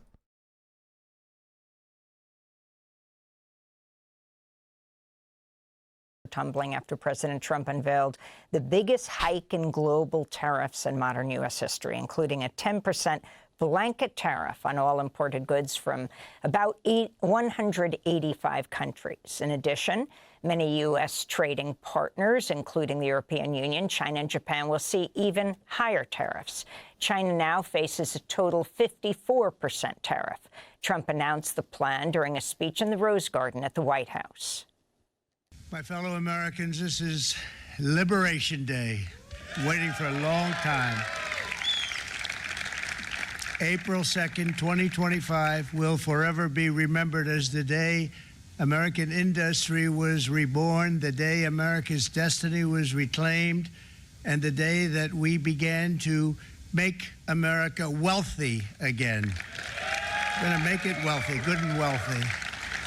For decades, our country has been looted, pillaged, raped, and plundered by nations near and far, both friend and foe alike. American steelworkers, auto workers, farmers, and skilled craftsmen, we have a lot of them here with us today. They really suffered gravely. They watched in anguish as foreign leaders have stolen our jobs, foreign cheaters have ransacked our factories, and foreign scavengers have torn apart our once beautiful American dream. The impact of Trump's tariffs are expected to be felt around the world. While Trump claims that... Fuck these fucking fascists. Global unity is better than individual prosperity. Agreed. Well, no shit. Why do you think the essence of what socialism is about? If you want to know what socialism is about, it is human beings united. That we want to build a world where every human being's needs are met. They are given the opportunity to maximize their potential. They'll have the freedom to travel anywhere in the world, to experience any other culture, to practice the religion that their conscience tells them to practice, so that we could pursue the grand questions of the universe together as one united people. That is our goal. We want to end exploitation. We want to build a world without war, without poverty, without starvation, without exploitation.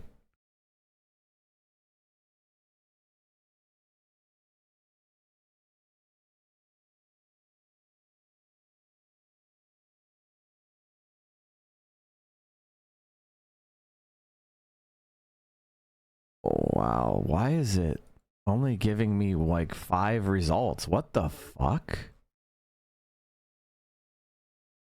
Is Google like breaking even more? The fuck?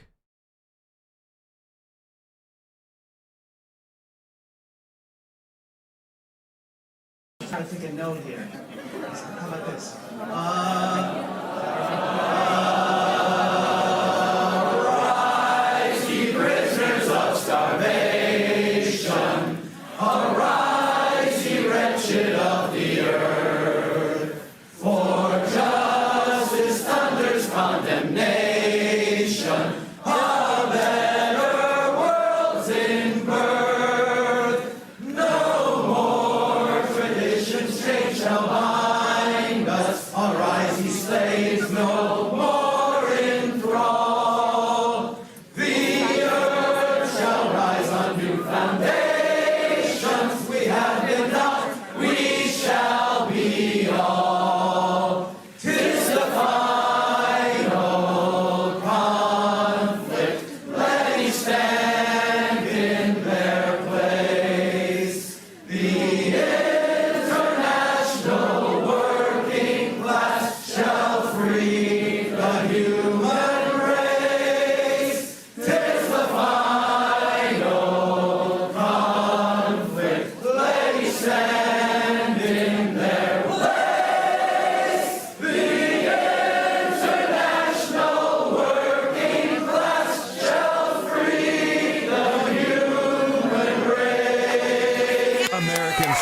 it hits.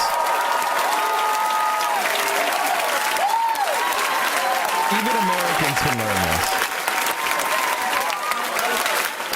In the same Communist Party as we said not long ago that you cannot be religious and communist, is that true? No, of course not. Of course not. Let's hear Brit Bongers sing it. Oh, this is a classic one. Stand up, all victims of oppression, for the tyrants fear your might. Don't cling so hard to your possessions, for you have nothing if you have no rights. Let racist ignorance be ended, for respect makes the empires fall. Freedom is merely privilege extended, unless enjoyed by one and all. So come brothers and sisters, for the struggle carries on. The Internationale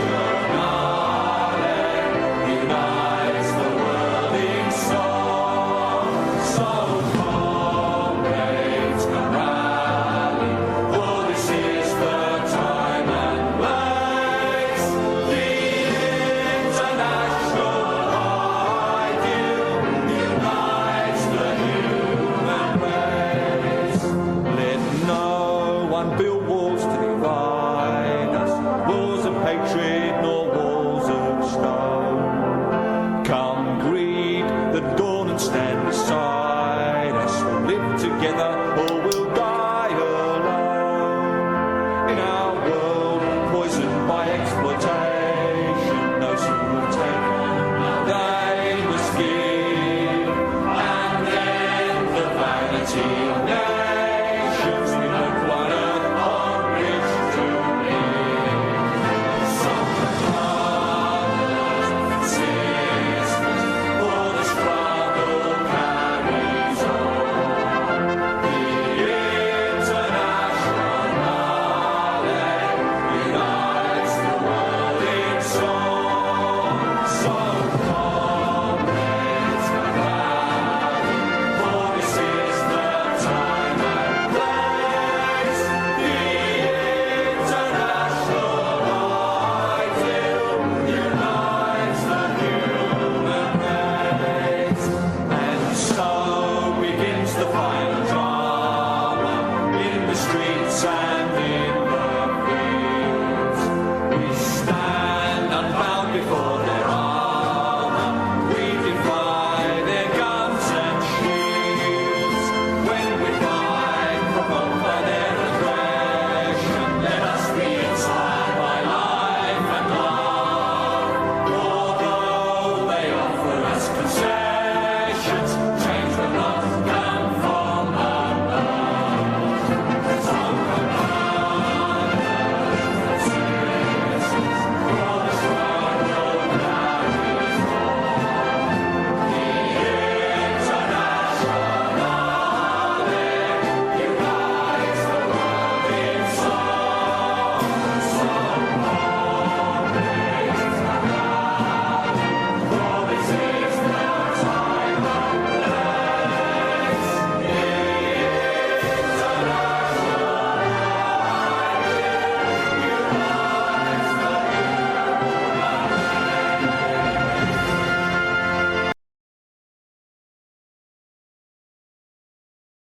What would be the funniest version?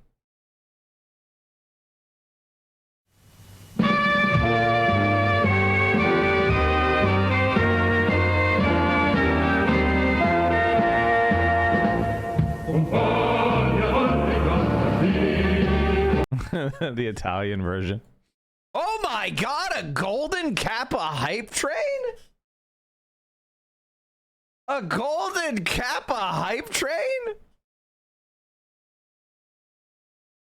Chat, for a limited time right now, you can subscribe to the Central Committee stream, and if you do a sub, a gifted sub, a prime sub, you resub, or you give at least 200 bits right now and participate in the Golden Kappa hype train, you will get the most sought after, rare, and desired emote on all of Twitch, the Golden Kappa. And it will be unlocked for your account site-wide for an unbelievably generous 24 hours. You will be able to Kappa people and it be gold. I don't know about you, chat, but I frequently reach for the Kappa emote. I'm capping here, I'm capping left, I'm capping right. And whenever I see a Golden Kappa hype train, I go, no, I've been out Kappa'd. So this is your opportunity, once and for all, to achieve the most desired Twitch outcome, the biggest piece of conspicuous consumption, the Golden Kappa. Oh my Lord. And while you get the Golden Kappa hype train, the most desired of all emotes, everybody sees the Golden Kappa and they're like, what is that guy's Tinder? What is that guy's grinder? I need to know. He's got a Golden Kappa hype train. This man is going places. This woman is going places. This NB is a place. And they're like, fuck. Who are they? So not only will you get that level of gravitas on this website, which is incredibly sought after. I mean, who doesn't want to be cool on Twitch? There's also a little bit of thing where you get to support my stream at the same time. You get to give me a little bit of support to keep this stream alive, where we can help spread the message of American empire in collapse, American empire in decline,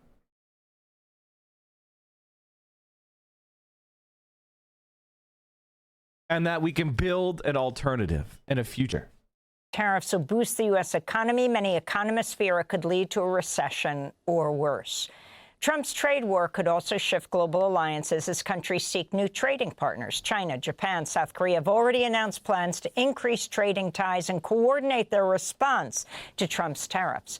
We begin today's show with Richard Wolff, professor of economics emeritus, University of Massachusetts Amherst, visiting professor in the graduate program in international affairs at the New School.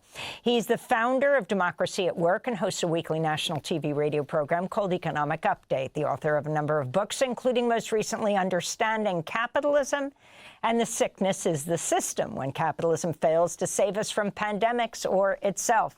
Professor Wolff, it's great to have you with us again. Well, start off by responding to, and were you surprised, shocked, or do you guess that, well, about 185 countries were going to see increased or tariffs? On the one hand, we knew something like this was coming. On the other hand, the sweep and the scope of it does make you stop. Mr. Trump is right. It is a changing moment in American history and world history. But I think his representation of what's going on is completely fantastical and has only to do with the self-promotion that he is engaged in most of the time. It was never foreigners who did it to us. This notion of the United States as a victim. We have been one of the greatest beneficiaries in the last 50 years of economic wealth, particularly for people at the top just like him. It has nothing to do with foreigners taking advantage of us. This attempt to make himself strong and powerful relative to others, to blame the foreigner. These are cheap shots that a real president wouldn't do. And there's the most important point. The American economy is in trouble. The American empire. Thank you guys is and gals so much for all the big support. Vec Anon, thank you for the gifted subs. Thank you everybody for gifting at least one sub during the hype train. Creep and Death for the 5. Assange Nutrition, thank you for the tier 1. Undead Wookie next for the 5. Who else? Crit Some, Dr. Brain Slug, thank you both for the 5s. Everybody, the primes are firing up. We love to see it. Somebody else gave more subs. Funk Arrow Optrix, thank you for the 5. DCB, thank you for the 5 gifties. Ham and Fist, thank you for the 20 tier 1. Salsa Verde, thank you for the tier 3. You're the best. I appreciate you. Cosmos84, thank you for the 5. Red Edge Planet, thank you for the 5. A Rabid Child, thank you for the 5. Like, this is this is amazing, chat. We're just winning. I'm like, the only time I've had more subscriptions than this, chat, was during September when Twitch was literally giving bonus subscriptions. I think this might be the most subs I've ever gotten in a month where there wasn't a massive fucking like decline. A massive support system where you get bonus subs or extra gifties or whatever. Roscoe and Royland, thank you both. Roach, Dinor Spesh. Insane. We don't want to discuss it in this country. My reaction to this is I have a very, very simple reaction to this, chat. It's not very complicated. Hold on. I think I have it open still. Maybe I don't. Maybe I closed it. Oh, here it goes. Here it is.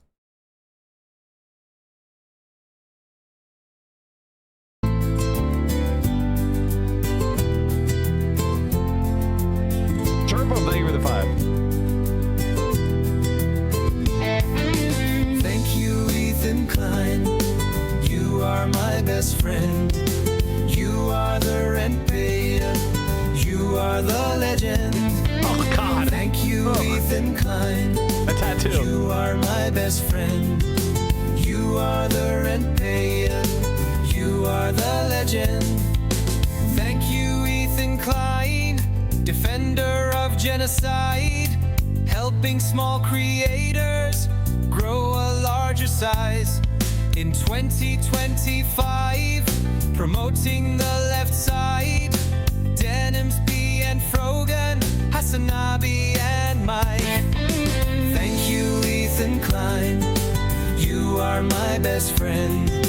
You are the rent payer. You are the legend. Thank you, Ethan Klein. You are my best friend. You are the rent payer. You are the legend.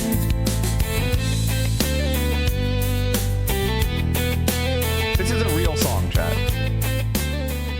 By the way, okay, my feeling, can I just say this about AI content is I generally consider it to be slop, but sometimes things deserve just to be treated as slop. That being said, if you are an artist or you are a musician and you produce something original, I will, of course, promote it. As long, and don't be shy. Like, if you make fan art of me or you make a song of mine for me and you send it to me once and I don't react, it's probably because I didn't see it. And you should just spam it more or show it to mods. Okay? And I get that it takes time and all those things. I'm just saying, I want to encourage people to you know, begin that process because I will promote it. This is just slop because it deserves to be slop. The song is a real song. I think the AI voice is, I think it's an AI voice singing it. But we literally wrote that song like last stream. So it's at least partially human. Engage in denial, and instead we are striking out at other people. Mike, shit's getting real crazy. What are good local organizations to connect to? I really recommend, my main organizations are, I recommend you join a local PSL, DSA. If you can't find PSL or DSA nearby, I would look for other more other so-called progressive organizations that see what they're organizing, or work distance. SRAs are pretty good, but you should definitely practice OPSEC. Here's what I want you to understand, chat. You should always type in text as if the FBI is reading your messages in a court case. Like, imagine you're on trial. There's an FBI agent on the stand reading your text messages. That's how you should text.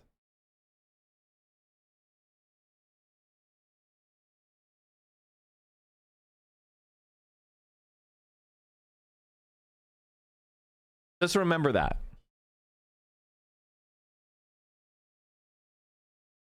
Do you think a depression would put aid from U.S. to Israel at risk? Of course, I think Israel's economy is already in shambles.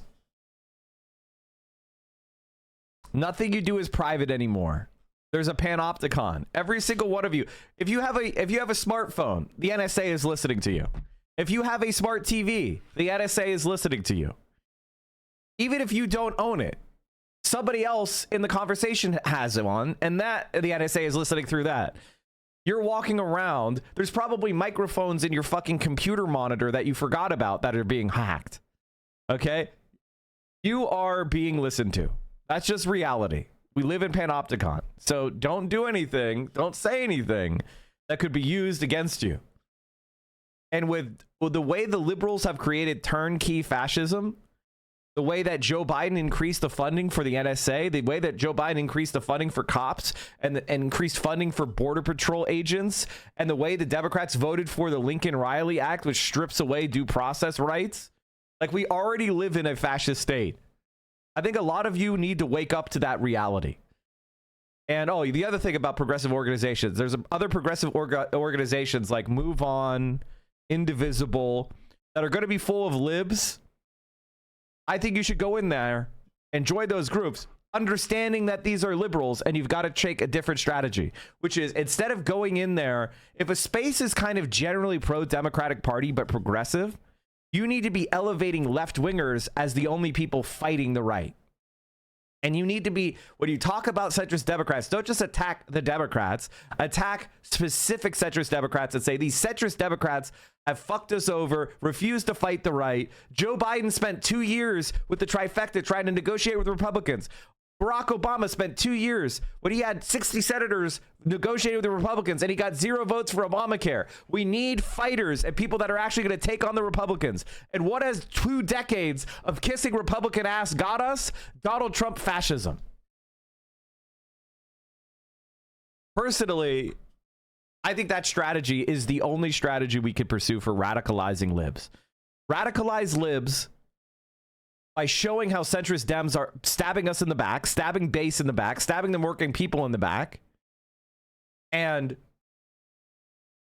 make it ideological, not party-based. Like, I despise the Democratic Party because I recognize what it is. And a lot of people aren't there yet. I mean, Sam Cedar's not there yet, right? Like, there's a lot of people that I otherwise admire that for them, they have some sort of like connection to the Democratic Party that is soulful. It's not based on what the Democratic Party is in actuality. It's based on what they want it to be, or they perceive it to be, or they hope it to be, as opposed to what it is. And so I know that if I go, whenever I say Democrats are pieces of shit, I'm offending a lot of people that would otherwise be on my side. And I do that intentionally. I do that intentionally because somebody's got to do it. Not everybody could be a soft-hearted lib going, man, the Democrats could be better. Somebody has to speak the truth, and it's going to be me.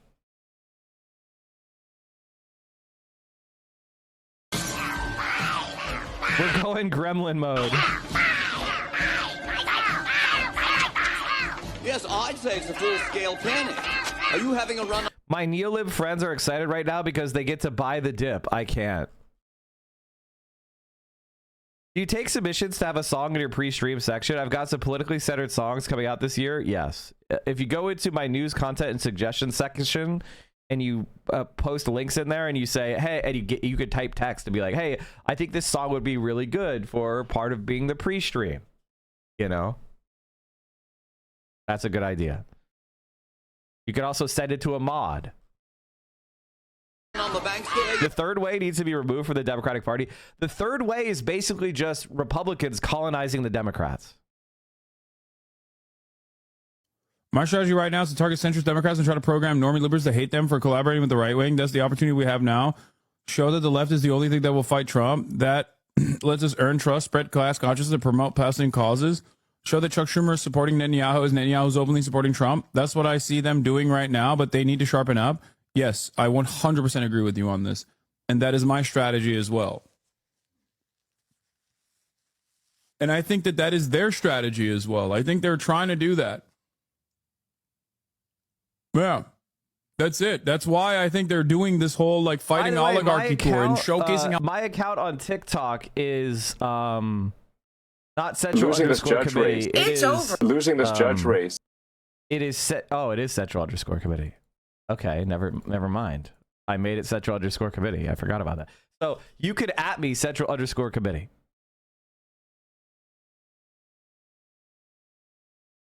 I forgot I did that. So Central underscore committee on TikTok, Central underscore committee on Twitch, Mike from PA everywhere else.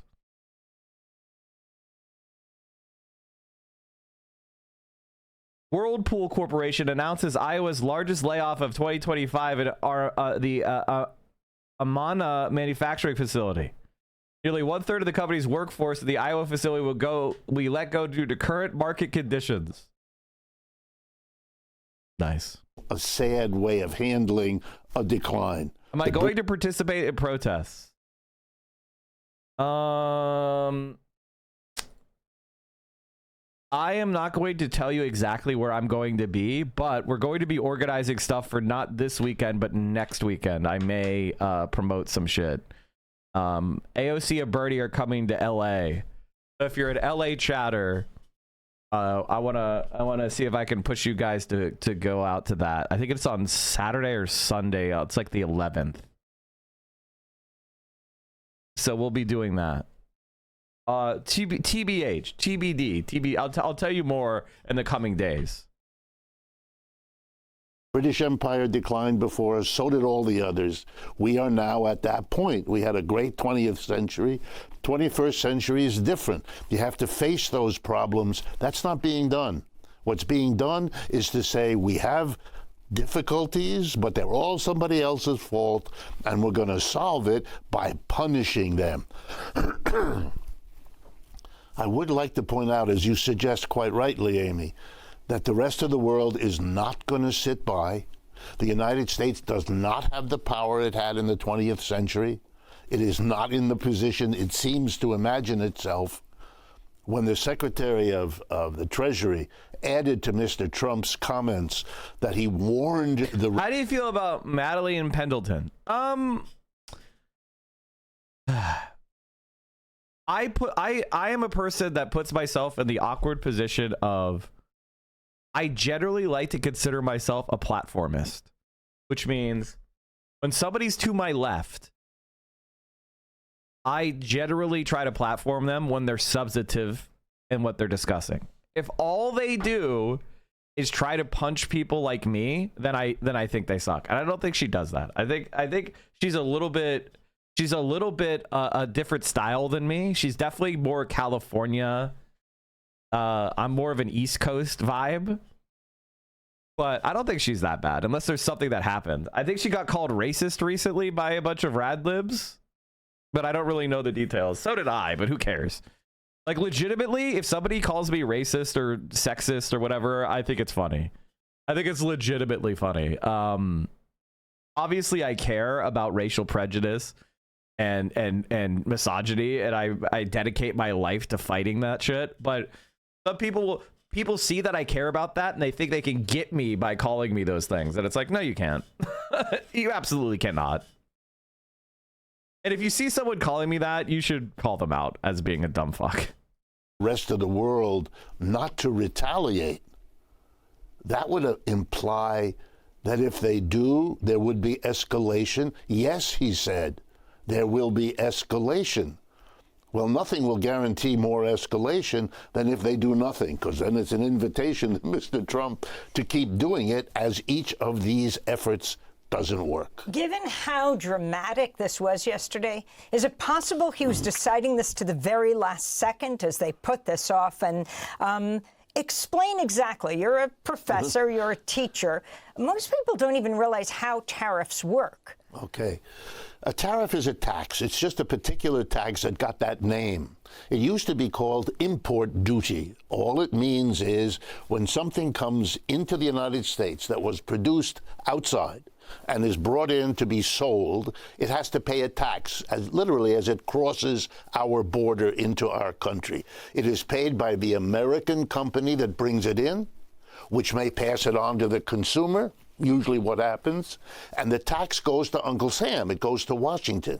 Mr. Trump loved to suggest that tariffs were paid by the others, a little bit like Mexico would pay for the wall. Never happened. It's not going to happen here either. It's an American tax. And there's something remarkable that clues you into how big a change this is, that the Republican Party, which has branded itself as the anti-tax party for a century, is now imposing the most massive tax imaginable. Why this big change? Because we have big, big problems, and this kind of slapping the rest of the world is an attempt to solve a little bit of them, but it is not going to work because we don't have the power to do it anymore. I want to go to UAW President Sean Fain, who supports Trump's new tariffs, saying last week, "We applaud the Trump administration for stepping up to end the free trade disaster that's devastated working-class communities for decades." Fain spoke Sunday on CBS's Face the Nation. We've seen over 90,000 manufacturing facilities leave the United States. We've seen, in the big three alone in the last 20-plus years, 65 plants have closed. And so, look, tariffs aren't the total solution. Tariffs are a tool in the toolbox to get these companies to do the right thing, and the intent behind it is to bring jobs back here and invest in the American workers. If they're going to bring jobs back here, they need to be life-sustaining jobs where people can make a good wage, a living wage, have adequate health care, and have a retirement security, and not have to work 7 days a week or multiple jobs just to scrape to get by paycheck to paycheck.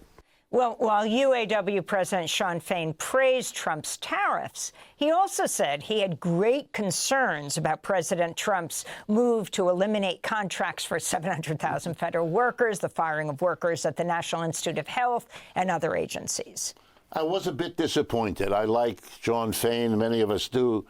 But this was disappointing. To say, basically, I will support the president because he does something that might help my union, even though Sean Fain knows, as most economists do, that if you put a tax on the goods coming in, they will go up in price because we have to pay that tax now. And that will lead to domestic producers able to raise their prices because their competitors from abroad are stuck with this tax. So we expect a boost to inflation, which is going to hurt the working class of this country in a very serious way, especially if it builds on itself, which often happens when you do tariffs like this.